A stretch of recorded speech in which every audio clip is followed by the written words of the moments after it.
നമസ്കാരം, ന്യായവീതിയിലേക്ക് സ്വാഗതം.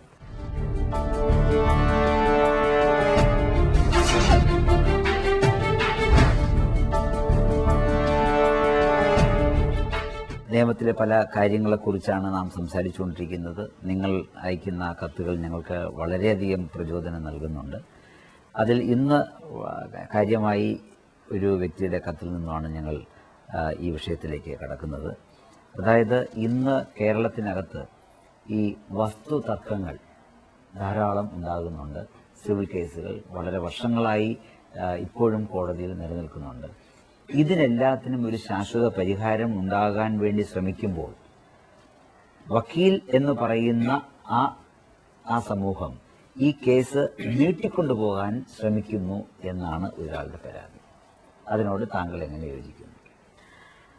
അപ്പോൾ അത്തരത്തിലൊരു പരാതി അയച്ച വ്യവഹാരിയെ സംബന്ധിച്ച് അദ്ദേഹത്തിൻ്റെ പരാതിക്ക് ആധാരമായ കാര്യം എന്താണെന്ന് പരിശോധിക്കാതെ, അത് മനസ്സിലാക്കാൻ കഴിയാതെ,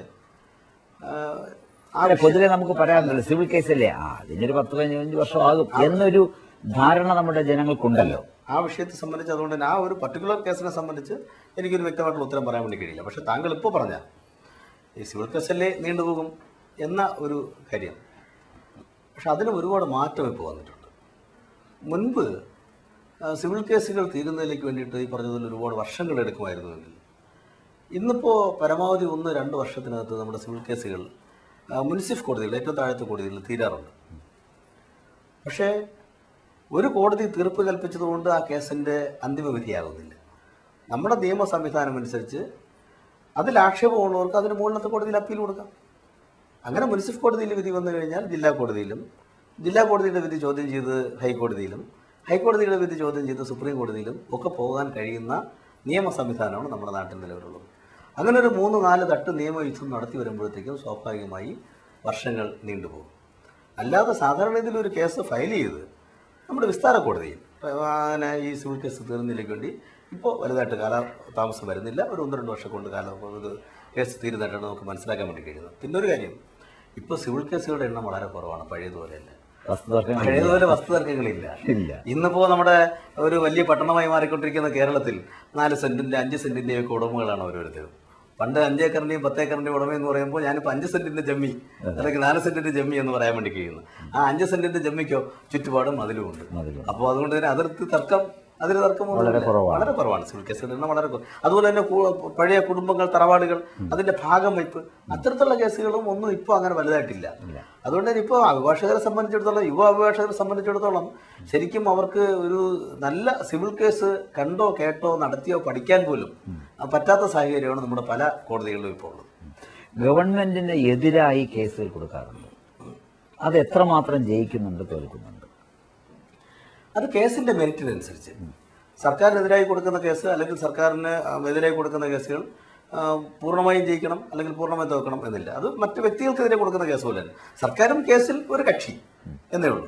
അപ്പോൾ സർക്കാരിന് ആണ് മറുവശത്തായതുകൊണ്ട് ആ കേസ് മുഴുവൻ നമ്മൾ തോക്കും, അല്ലെങ്കിൽ സർക്കാരാണ് മറുവശത്തായതുകൊണ്ട് ആ കേസുകൾ നമ്മൾ മുഴുവൻ ജയിക്കും. താങ്കൾ പബ്ലിക് പ്രോസിക്യൂട്ടർ ആയിരുന്നപ്പോൾ, ഇത്തരം കേസുകൾ വന്നപ്പോൾ താങ്കൾ ഗവൺമെന്റിനെ സഹായിച്ചിരിക്കാം പൊതുവെ. പക്ഷെ അപ്പോൾ തോന്നിയിട്ടുണ്ടോ അത് ഗവൺമെന്റിന് എതിരായി പറയേണ്ട ഒരു കാര്യമായിരുന്നു എന്ന് താങ്കൾക്ക് തോന്നിയിട്ടുണ്ടോ? ഗവൺമെന്റിനെ സഹായിച്ചുകൊണ്ടല്ല, ഗവൺമെന്റിന്റെ ഭാഗം തെറ്റാണെന്ന് താങ്കൾക്ക് തോന്നിയിട്ടുണ്ടോ? ഗവൺമെന്റിനെ സഹായിച്ചുകൊണ്ടല്ല ഗവൺമെന്റ് ലീഡർമാരും പബ്ലിക് പ്രോസിക്യൂട്ടർമാരും കേസ് നടത്തുന്നത്. അത് തന്നെ ഒരു തെറ്റായ കൺസെപ്റ്റാണ്. പ്രോസിക്യൂട്ടർ എന്ന് പറയുന്നത് ഞാൻ പറയട്ടെ, സാധാരണക്കാരന്റെ ഒരു വ്യൂ പോയിന്റിൽ നിന്ന് അത് ശരിയാണ്. പക്ഷെ ഒരു കാര്യമുണ്ട്, സർക്കാരിന്റെ കേസുകൾ നടത്തുന്നതിലേക്ക് വേണ്ടി സർക്കാരിന്റെ അഭിഭാഷകരെ നിയമിക്കുമ്പോൾ അത് അന്യായമാണെങ്കിലും അസത്യമാണെങ്കിലും സർക്കാരിനെ പൂർണ്ണമായും സംരക്ഷിച്ചുകൊണ്ട് കേസ് നടത്തണം എന്നുള്ള തരത്തിലേക്കല്ല. സർക്കാരിന്റെ ഭാഗം അവിടെ കോടതിയിൽ ബോധിപ്പിക്കുക, മറുഭാഗം അഭിഭാഷകൻ ബോധിപ്പിക്കുന്നു. അത് കണ്ടിട്ട് തീരുമാനമെടുക്കുന്നത് ജഡ്ജിയാണ്.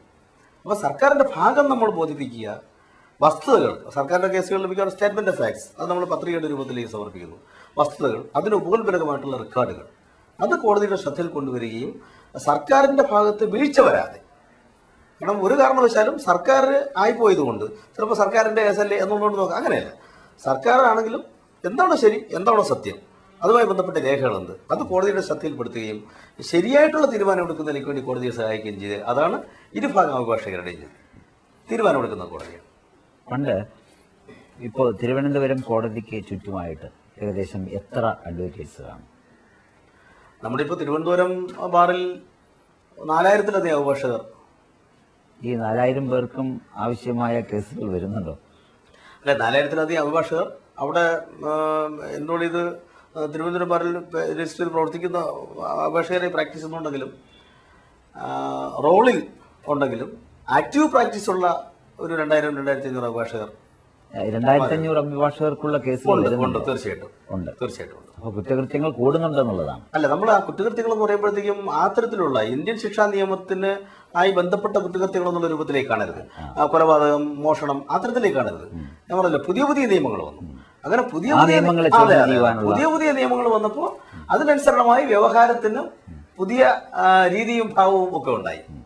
അതിനാൽ ഈ നമ്മള് പലരും കോടതി കണ്ടിട്ടുള്ളത് സിനിമകളിൽ കൂടിയാണ്. കോടതിക്കകത്തുള്ള ആ കസേരയും മേശയും ജഡ്ജൊക്കെ ഇരിക്കുന്ന ഒരു രംഗം നമ്മൾ സിനിമകളിൽ കൂടിയാണ് കണ്ടിട്ടുള്ളത്. നേരിട്ട് വന്ന് കാണുമ്പോഴും ഏതാണ്ടൊക്കെ ആ പഴയ മേശയും പഴയ ആ ജഡ്ജിന്റെ സ്ഥലവും ഇതൊക്കെയാണ്. ഇതിനൊക്കെ ഒരു മാറ്റം വരുത്താൻ ഇപ്പോഴും എന്തുകൊണ്ട് ഗവൺമെന്റ് തയ്യാറാകുന്നില്ല? കാരണം ഒരു കോടതി കാണുമ്പോൾ തന്നെ ഒരു പേടി ഉണ്ടാകുന്നു എന്നുള്ളതാണ്. കുറ്റം ചെയ്തവന് പേടി ഉണ്ടാകണം, ഇല്ലയെന്ന് പറയുന്നില്ല. അന്ന് വാങ്ങിച്ച കസേരയും അന്ന് വാങ്ങിച്ച ബെഞ്ചും കുറച്ചു പേർക്ക് ഇരിക്കുവാനുള്ള സ്ഥലവും ആ ഒരു സെറ്റപ്പ്, ആ ഒരു ഇന്റീരിയർ, അതിനൊരു മാറ്റം വരുത്താൻ എന്തുകൊണ്ടാണ് പല കോടതികളും അത് തയ്യാറാകുന്നില്ല? അപ്പോൾ കോടതി ഇങ്ങനെ തന്നെ ആയിരിക്കണം എന്നാണോ? ഒരിക്കലുമല്ല. അപ്പോൾ കോടതികളെ സംബന്ധിച്ച് നമ്മുടെ സർക്കാരിന്റെ ഓരോ വർഷത്തെയും ബഡ്ജറ്റിൽ കോടതിക്ക് വേണ്ടി ഓരോ കാര്യത്തിലേക്ക് വേണ്ടി തുകകൾ നീക്കി വയ്ക്കുന്നു. നമ്മുടെ സർക്കാരിന്റെ വരുമാനം എത്ര, ആ വരുമാനത്തിന്റെ ചെലവ് ഇങ്ങനെ. അപ്പോൾ കോടതികളുടെ നവീകരണത്തിന് വേണ്ടിയിട്ടും വർഷങ്ങളിൽ അതിലേക്ക് തുക മാറ്റിവെക്കാറുണ്ട്. അതിനനുസരണമായി മാറ്റങ്ങൾ വരാറുണ്ട്. ഇപ്പോൾ തിരുവനന്തപുരത്ത് തന്നെ നമുക്കറിയാലോ, പുതിയ 3 നില കോർട്ട് കോംപ്ലക്സ് വന്നു.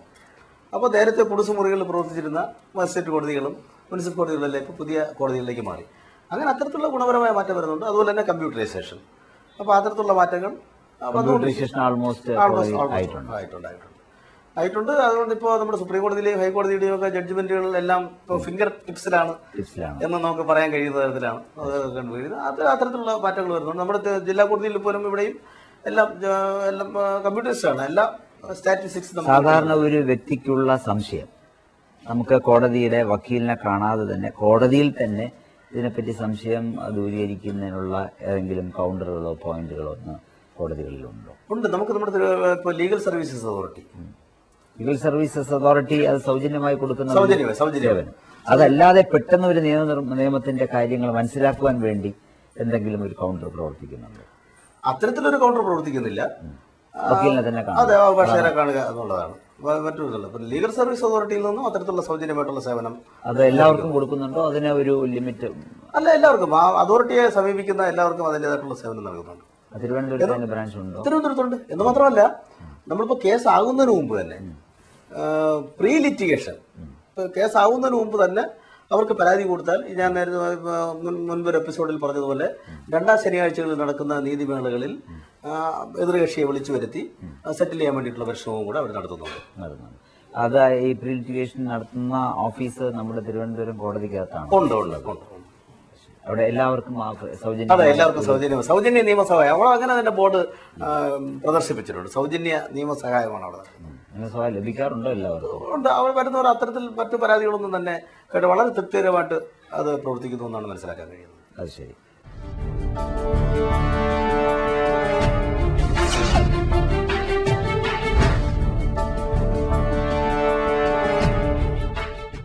നമ്മുടെ കാലാകാലത്തിനനുസരിച്ച് നിയമങ്ങൾ മാറേണ്ടത് ആവശ്യമാണ്.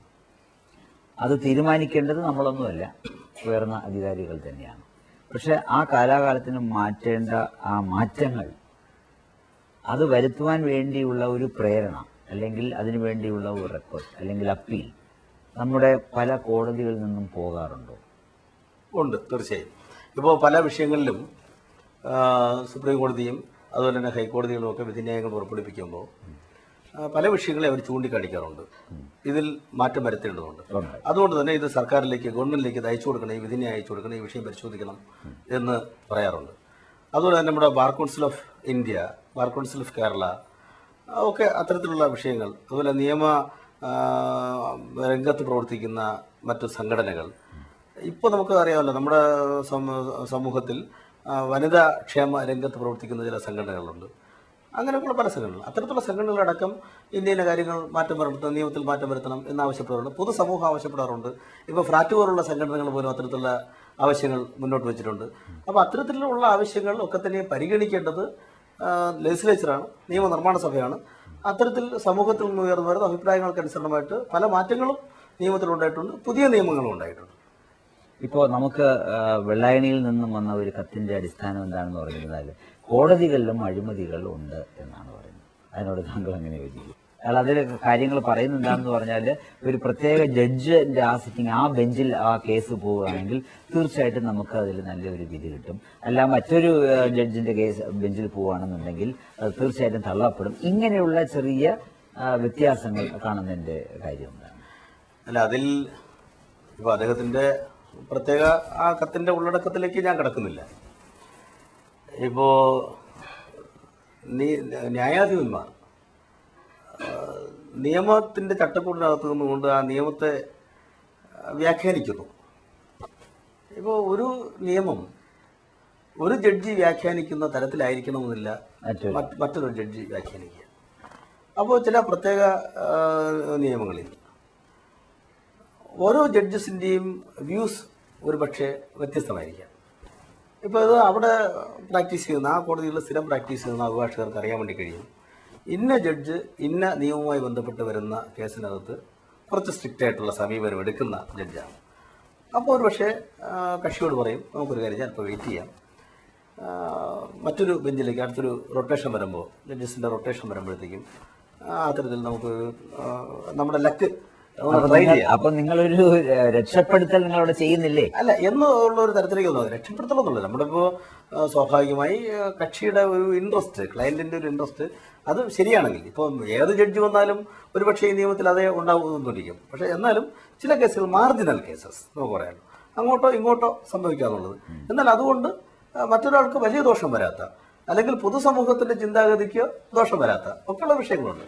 അത്തരത്തിലുള്ള കാര്യങ്ങളിൽ അങ്ങനെയുള്ള അഭിപ്രായ പ്രകടനങ്ങൾ അഭിഭാഷകർ കക്ഷികളോട് അങ്ങനെ പറയുമായിരിക്കാം. അങ്ങനെ എന്തെങ്കിലും കാര്യം കൊണ്ടായിരിക്കാം ഈ പ്രേക്ഷകൻ അത്തരത്തിലുള്ള ഒരു കത്തെഴുതാൻ ഇടയായത്. അല്ല, ഇങ്ങനെ ഒരു ബെഞ്ചിൽ നിന്നും മാറിപ്പോകുമ്പോൾ പ്രതികൂലമായി കിട്ടാൻ പോകുന്ന വിധി അനുകൂലമായി കിട്ടും എന്നുള്ള ഒരു ശുഭാപ്തി വിശ്വാസമാണ് അദ്ദേഹത്തിന് ആ വക്കീൽ നൽകുന്നത്. അതെ, അത് ആ ശുഭാപ്തി വിശ്വാസത്തിന്റെ അടിസ്ഥാനം എന്താണെന്ന് നമുക്കറിയില്ല. ഇനി അദ്ദേഹത്തിന് ശുഭാപ്തി വിശ്വാസം അനുസരിച്ച് വിധി കിട്ടിയിട്ടുണ്ടോ എന്നും നമുക്കറിയില്ല. അല്ല, പൊതുവെ നമ്മൾ കാണാറില്ല ഇന്ന ആളുടെ ബെഞ്ചിലാണ് കേസ് പോയത്. അത് ചിലപ്പോൾ നല്ലതിനായിരിക്കാം, ചിലപ്പോൾ നമുക്ക് എതിരായിരിക്കാം. അപ്പൊ ഇങ്ങനെ ഓരോ ബെഞ്ചുകൾ അങ്ങനെ മാറ്റിപ്പോകേണ്ട, നീതിന്യായം എല്ലാവർക്കും സുതാര്യമാണെന്നുണ്ടെങ്കിൽ അത് ഇന്ന ബെഞ്ചിൽ തന്നെ പോകണം എന്നുള്ള ഒരു നിയമമില്ലേ? ഇല്ല, അത് അങ്ങനെ പോകാറുള്ളൂ.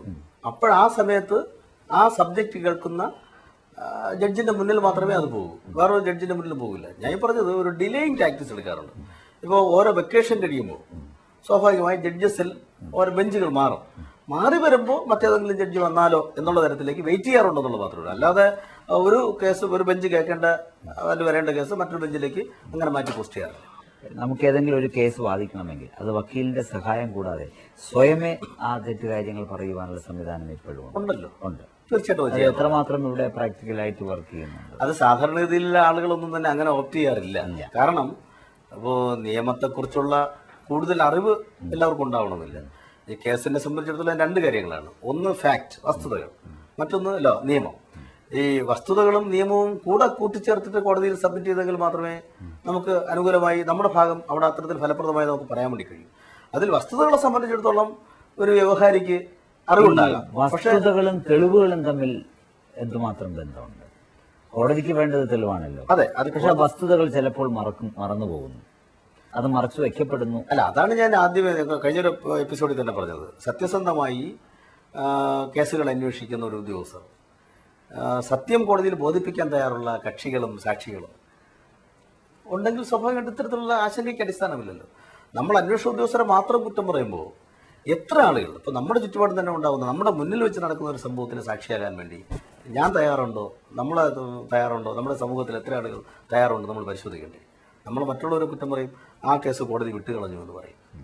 അതിന് തെളിവ് കൊടുക്കാൻ ഞാനും ആ അടങ്ങുന്ന തെളിവുകൾ സമൂഹത്തിലെ അവിടെ ആളുകൾ- ഇല്ലെന്നുണ്ടെങ്കിലും ആ കേസിന്റെ വസ്തുതകൾ മനസ്സിലാക്കിക്കൊണ്ട് ആ ന്യായാധിപന് വേണ്ട ശിക്ഷകൾ തീരുമാനിച്ചുകൂടി.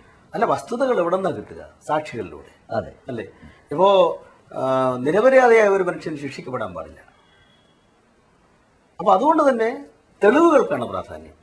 ആ തെളിവുകൾ എന്ന് പറയുന്നത് ഡയറക്റ്റ് എവിടെ സാക്ഷികളിലൂടെയുള്ള ഡയറക്റ്റ് ആയിട്ടുള്ള തെളിവുകളാകാം, അല്ലെങ്കിൽ ശാസ്ത്രീയമായ തെളിവാകാം.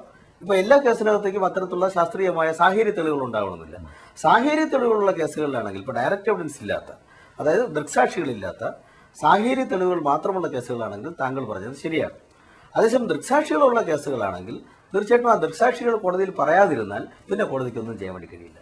പക്ഷെ സാഹചര്യ തെളിവുകൾ അടിസ്ഥാനപ്പെടുത്തിയിട്ടുള്ള ചാർജ് ഷീറ്റ് കുറ്റപത്രമാണെങ്കിൽ അതിനകത്ത് ആ സാഹചര്യ തെളിവുകളെ വിശകലനം ചെയ്തുകൊണ്ട് കോടതിക്ക് ശിക്ഷയിലേക്ക് പോകാൻ വേണ്ടി കഴിയും. നമ്മളുടെ ജനങ്ങളുടെ മനസ്സിൽ എത്തി നിൽക്കുന്ന ഒരു മുഖ്യമന്ത്രിയാണ് ശ്രീ ഉമ്മൻചാണ്ടി. അദ്ദേഹം ഇപ്പോൾ കഴിഞ്ഞ പത്രസമ്മേളനത്തിൽ പറയുണ്ടായി, പോലീസുകാർ വീട്ടിൽ വന്ന് കേസ് രജിസ്റ്റർ ചെയ്യുവാനുള്ള സംവിധാനം ഉടനെ നിലവിലുണ്ടാകും എന്നുള്ളതാണ്. ദാറ്റ് മീൻസ് നമ്മുടെ ആ ഒരു ബന്ധം, പോലീസും ജനങ്ങളുമായുള്ള ഒരു ബന്ധം കുറച്ചുകൂടി സുതാര്യമാക്കുക എന്നാണ് ഉദ്ദേശിക്കുന്നത്. അത് പ്രായോഗികമായിട്ട് എന്ത് തോന്നുന്നു? തീർച്ചയായിട്ടും ഈ ജനങ്ങളും പോലീസും തമ്മിലുള്ള ബന്ധം കുറച്ച് സുതാര്യമായി തുടങ്ങിയത് റെസിഡൻസ് അസോസിയേഷനുള്ള ഒരു ഇടപെടൽ വന്നതിന് ശേഷമാണ്. എല്ലാ പോലീസ് സ്റ്റേഷൻ തലത്തിലും, അതുപോലെ തന്നെ സിറ്റിയിലാണെങ്കിൽ 2ാം ശനിയാഴ്ച സിറ്റി പോലീസ് കമ്മീഷണർ നേരിട്ടും ഒക്കെ നടക്കുന്നുണ്ട് ജനമൈത്രി പോലീസ് സംവിധാനം. ഇപ്പോൾ ജില്ലയിൽ എല്ലാ സ്റ്റേഷനുകളിലും അത് ഫലപ്രദം നടക്കുന്നില്ല. കാരണം അത് അതാത് സ്ഥലത്തുള്ള സ്റ്റേഷൻ ഹൗസ് ഓഫീസർമാർ കൂടെ ഒരു താല്പര്യപ്പെടുത്തെങ്കിലേ ഉള്ളൂ. അപ്പോൾ അത് ഇങ്ങനെ നടപ്പിലായി തുടങ്ങിയപ്പോഴത്തേക്കും ജനങ്ങൾക്ക് പോലീസിനോടുള്ള ഒരു അകൽച്ച, മറ്റത് കാക്കി കണ്ടാൽ അല്ലെങ്കിൽ പോലീസിന്റെ വാഹനം കണ്ടാൽ ഭയം തോന്നുന്ന ഒരു സാഹചര്യം അത് മാറി വരുന്നു. ശരിക്കും അത് മാറിയെങ്കിൽ മാത്രമേ പോലീസിന് ജനങ്ങളോട് ഇടപെടാൻ വേണ്ടി കഴിയൂ. ജനങ്ങളുമായിട്ട് അത്തരത്തിലൊരു നല്ല ബന്ധം സ്ഥാപിച്ചെടുക്കാൻ വേണ്ടി കഴിഞ്ഞെങ്കിൽ മാത്രമേ സാക്ഷികളായി വരാനും ഒക്കെ നമ്മുടെ സാധാരണ ജനവിഭാഗം കൂടെ തയ്യാറാവുകയുള്ളൂ. അപ്പോൾ ഇപ്പോൾ നേരത്തെ തന്നെ നമ്മുടെ നിയമത്തിനകത്ത് ചില വ്യവസ്ഥകളുണ്ട്. ഇപ്പോൾ സ്ത്രീകളെ സ്റ്റേഷനിലേക്ക് വിളിച്ചു വരുത്തി എടുക്കാൻ വേണ്ടി പാടില്ല. അവരുടെ തെളിവുകൾ, അവരുടെ മൊഴി ഇവിടെ വന്നെടുക്കണം. സന്ധ്യയായി കഴിഞ്ഞാൽ സ്ത്രീകൾ അവിടെ ഇരുത്തണം. അത്തരത്തിലുള്ള ഒരുപാട് വിഷയങ്ങളുണ്ട്. പക്ഷെ ഫലപ്രദമായി അത് പലപ്പോഴും പാലിക്കപ്പെടുന്നില്ല. അതിനകത്ത് പ്രശ്നം. ഇപ്പോൾ എന്തായാലും നമ്മുടെ ബഹുമാനമായിട്ടുള്ള മുഖ്യമന്ത്രിയുടെ ആ പ്രഖ്യാപനം വളരെ സന്തോഷത്തോടെയാണ് നമുക്ക് നോക്കിക്കാണാൻ വേണ്ടി. എല്ലാ ജനങ്ങളും അത് അത് ഫലപ്രദമായി നടപ്പിലാക്കാൻ വേണ്ടി കഴിഞ്ഞാൽ അത് നല്ലതാണ്. പക്ഷെ അതോടൊപ്പം തന്നെ അത് വയലേറ്റ് ചെയ്യുന്നു എന്നുള്ളത് മോണിറ്റർ ചെയ്താൽ തീർച്ചയായിട്ടും നമുക്ക് വിവര സാങ്കേതിക വിദ്യയെല്ലാം വളരെയധികം മെച്ചപ്പെട്ടിട്ടുള്ള ഒരു കാലഘട്ടമാണ്. അപ്പോൾ ഫോണിലൂടെ ഒന്ന് അറിയിച്ചാൽ അത് അറിയിക്കുന്നത് ഈ ഫോണിലൂടെ പോലീസ് സ്റ്റേഷനിലേക്ക് പോകുന്ന ഈ സന്ദേശങ്ങൾ അത് മോണിറ്റർ ചെയ്യാനുള്ള ഒരു സെല്ല് രൂപീകരിക്കുകയും അതിന്റെ നടപടി എത്ര സമയത്തിനുണ്ടായി എന്ന് ആ സെല്ല് പരിശോധിക്കുകയും ചെയ്താൽ അങ്ങനെ ഒരു സംവിധാനം കൂടെ തീർച്ചയായിട്ടും അതൊക്കെ ഉണ്ടാകുമെന്നാണ് ഞാൻ പ്രതീക്ഷിക്കുന്നത്. അങ്ങനെ ഉണ്ടായി കഴിഞ്ഞാൽ ഇത് ഫലപ്രദമായി നടപ്പിലാക്കാൻ വേണ്ടി കഴിയും.